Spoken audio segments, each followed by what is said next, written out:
Hey everybody, we're gonna try this a little different format this time. We are reading chapter 14 in Mockingbird. I've got my What Would Atticus Do shirt on. Hard to see, I can't make that work right now. I'll do that later.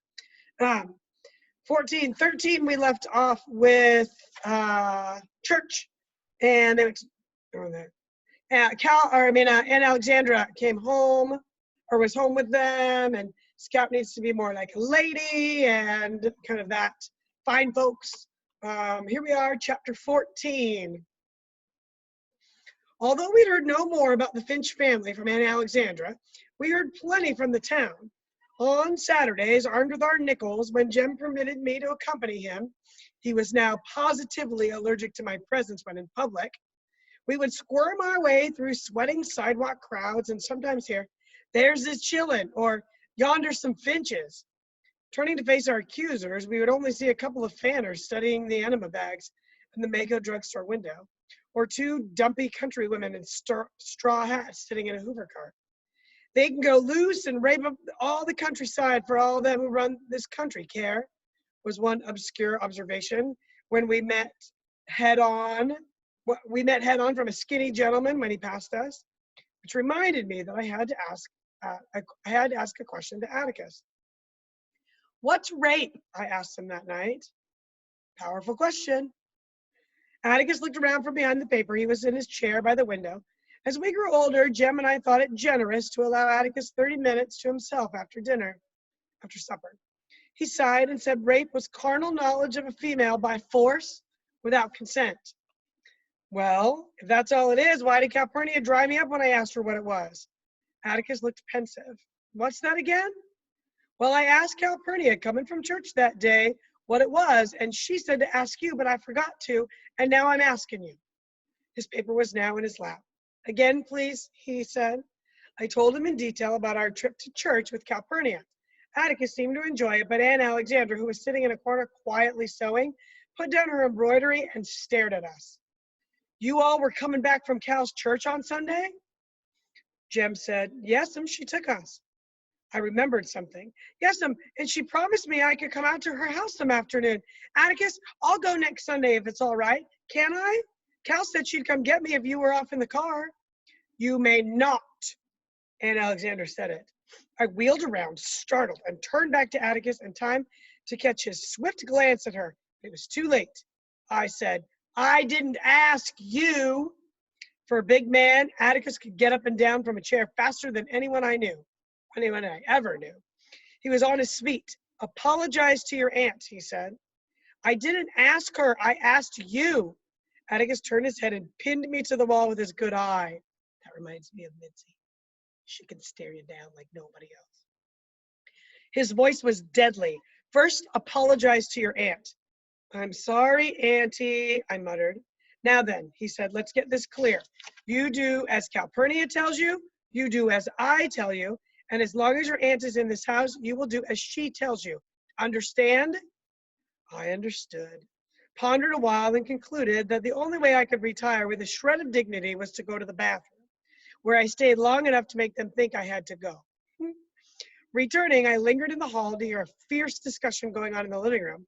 Through the door, I could see Jem on the sofa with a football magazine in front of his face, his head turning as if its pages contained a live tennis match. So here's Jem, while they're talking, hiding, but he's watching to see what they'll say as they're fighting. You've got to do something about her, Auntie was saying. You've let things go on too long, Atticus, too long.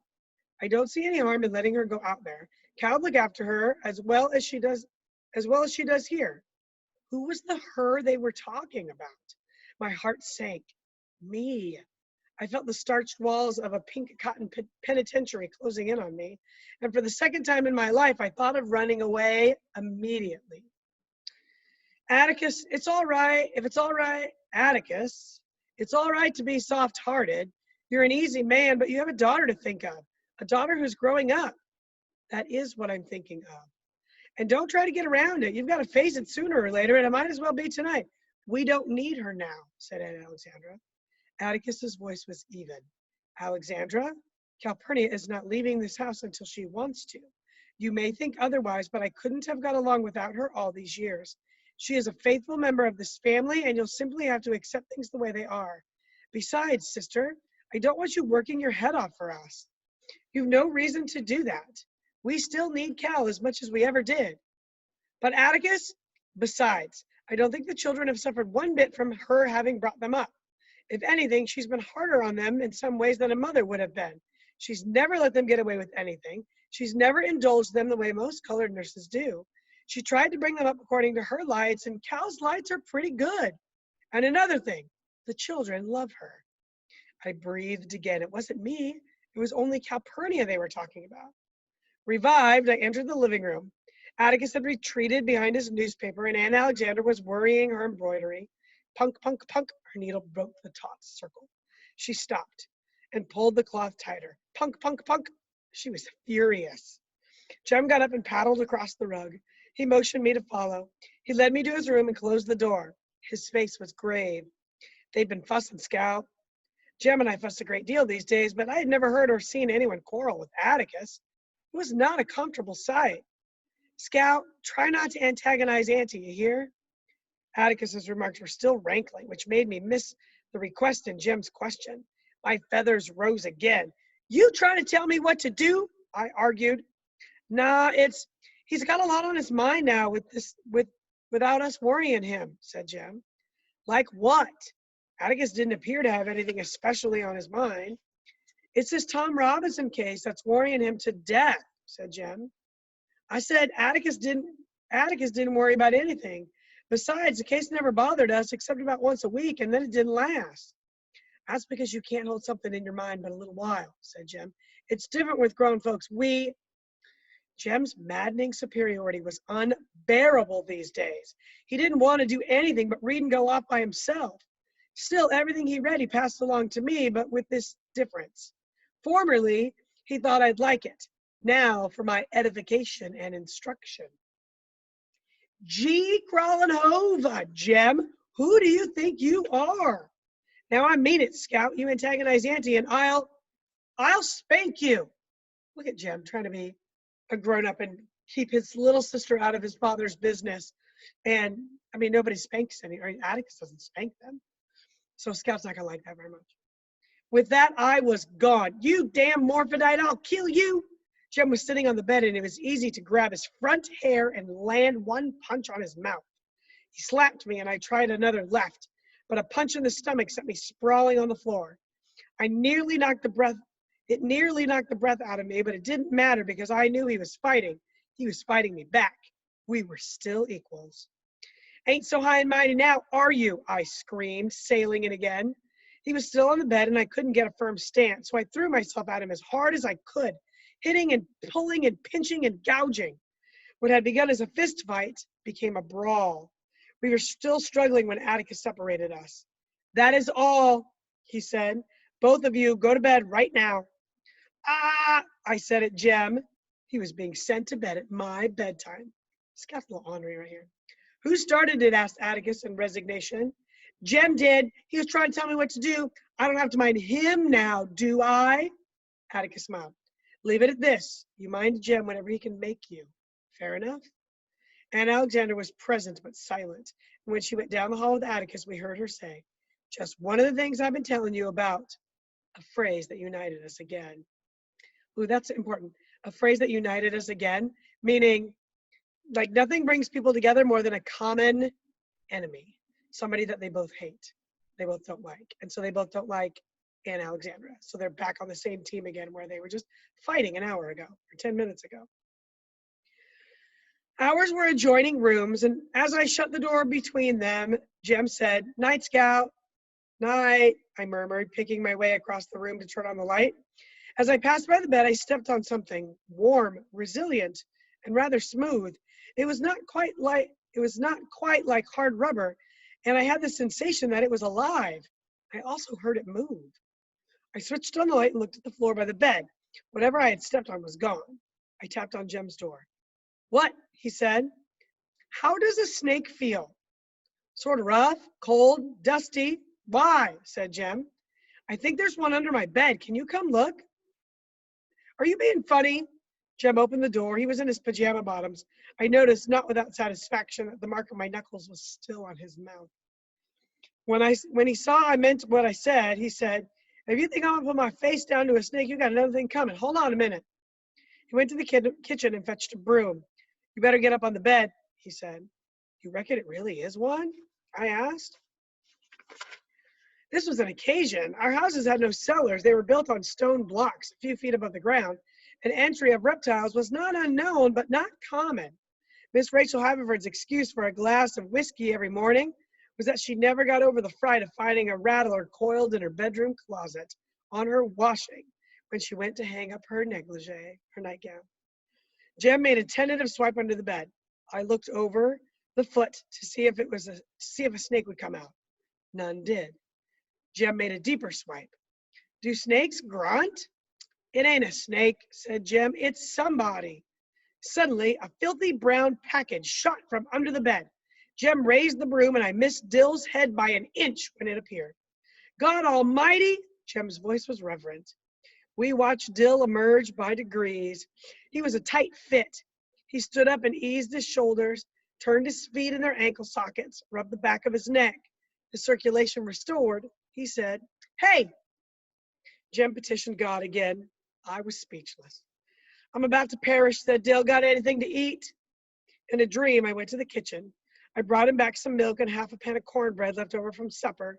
Dill devoured it, chewing with his front teeth as was his custom. I finally found my voice. How'd you get here?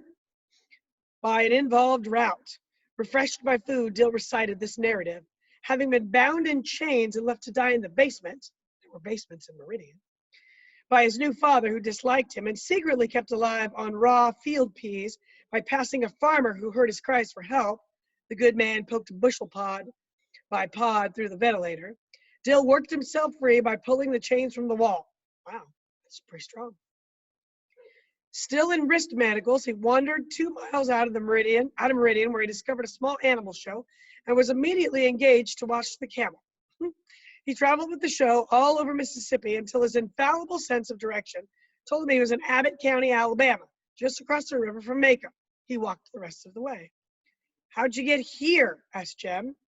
He had taken $13 from his mother's purse, caught the 9 o'clock from Meridian, and got off at Macomb Junction. He had walked 10 or 11 of the 14 miles to Macomb off the highway in the scrub brushes, lest the authorities be seeking him, and had ridden the remainder of the way clinging to the backboard of a cotton wagon.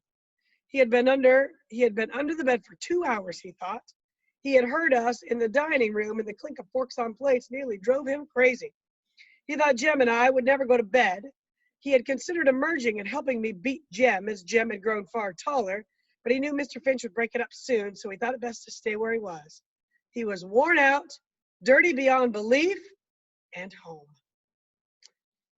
Dill wants to be there. That's where he feels home, is with the Finches.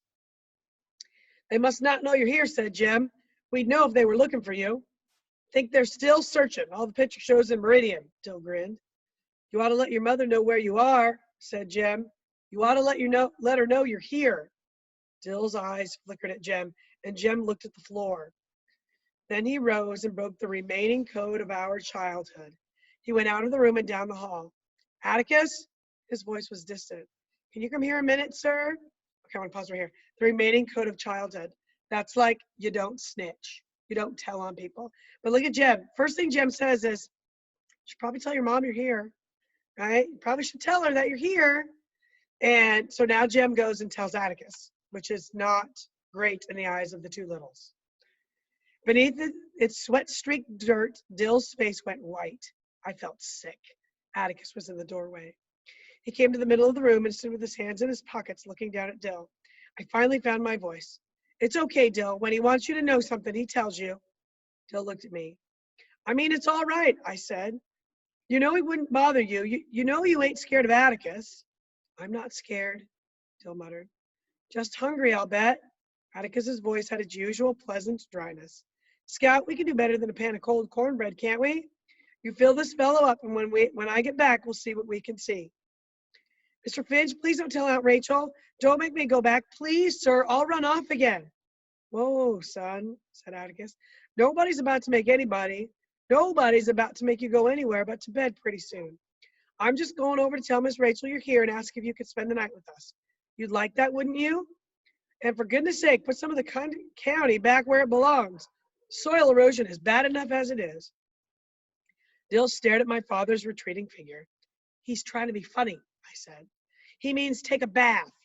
See there, I told you he wouldn't bother you. Jem was standing in the corner of the room, looking like the traitor that he was. Dill, I had to tell him, he said. You can't run 300 miles off without your mother knowing. We left him without a word. They're mad. Dill ate and ate and ate and ate. He hadn't eaten since last night. He used all the money for a ticket, boarded the train as he had done many times, coolly chatted with the conductor, to whom Dill was a familiar sight, but he had not the nerve to invoke the rule on small children traveling a distance alone. If you've lost your money, the conductor will lend you enough for dinner, and your father will pay him back at the end of the line. Dill made his way through the leftovers and was reaching for a can of pork and beans in the pantry when Miss Rachel's "Do Jesus" went off in the hall. He shivered like a rabbit. He bore with fortitude her "wait till I get you home, your folks are out of their minds worrying."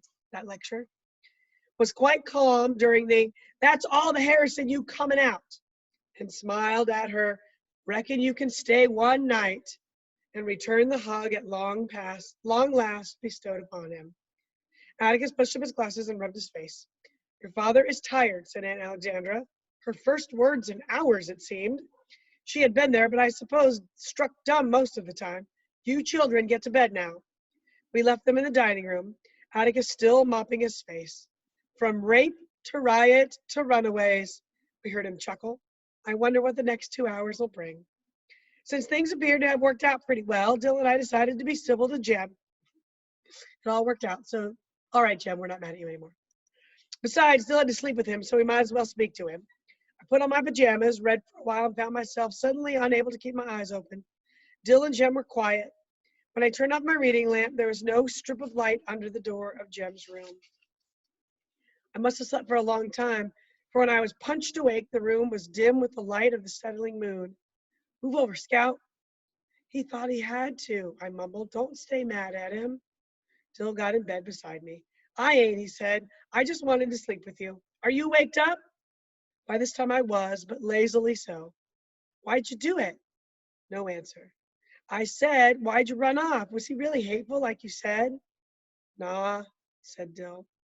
"Didn't y'all build that boat like you were gonna?" I said. "He said we would. We never did," said Dill. I raised up on my elbow, facing Dill's outline. "It's no reason to run off. They don't get around to doing what they say they're going to do half the time," I finished. "That wasn't it," interrupted Dill. "They just wasn't interested in me." This was the weirdest reason for flight I had ever heard. "How come?"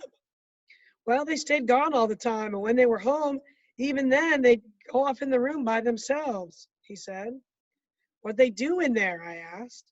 "Nothing, just sitting and reading, but they didn't want me with them," Dill said.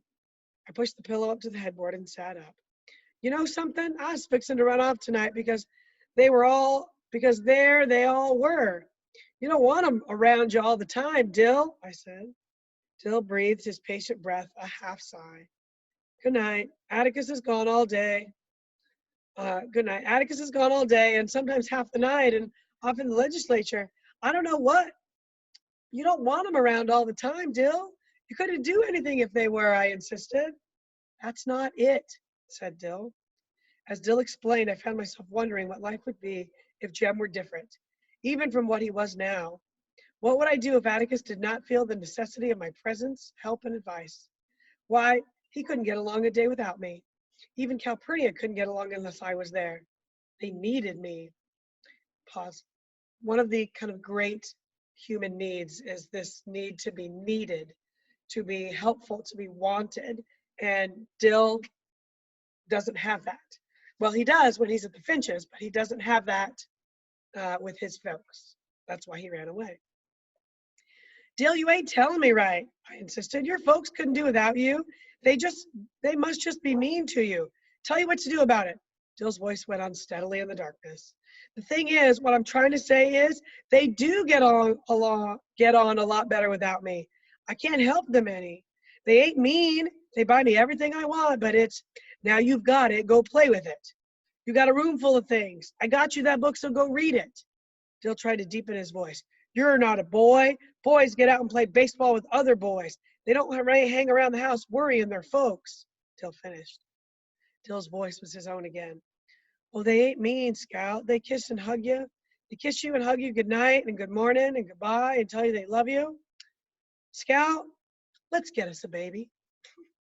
Where? There was a man Dill had heard of who had a boat that he rowed across to a foggy island where all these babies were. You could order one. Okay, pause. These two, this is the most innocent thing you've ever seen. They're not, it's not like a, like a creepy, weird, like they're sleeping together. They're children. They're having a sleepover. They're sleeping next to their best friend. And now they're talking about getting a baby. And where do they think babies come from? From a guy that rows across to a foggy island because you can order one. That's a lie, Scout said, or I said. Auntie said God drops them down the chimney. That's theory number 2. At least that's what I think she said. For once, Auntie's diction had not been too clear. Well, that ain't so, Dill said. You get babies from each other, but there's this man, too. He has all these babies just waiting to wake up. He breathes life into them. Dill was off again. Beautiful things floated around in his dreamy head. He could read 2 books to my 1, but preferred the magic of his own inventions. He could add and subtract faster than lightning, but he preferred his own twilight world, a world where babies slept, waiting to be gathered like morning lilies. He was slowly talking himself to sleep and taking me with him. But in the quietness of his foggy island, there rose the faded image of a gray house with sad brown doors. Dill? Why do you reckon Boo Radley's never run off? I asked. Dill sighed a long sigh and turned away from me. Maybe he doesn't have anywhere to run off to. We get a Boo Radley mention. We haven't had that in quite a while. And you get this connection between Dill and Boo Radley, that they both feel, maybe they both feel unwanted where they are, but Dill has a place to go. He can run away and be with the Finches, with Scout and Jem and with Atticus. Maybe they suspect that maybe Boo doesn't have anywhere else, and that's why he stays where he is. That's the end of 14. 15 is a big, big, big, big, big, big deal coming up.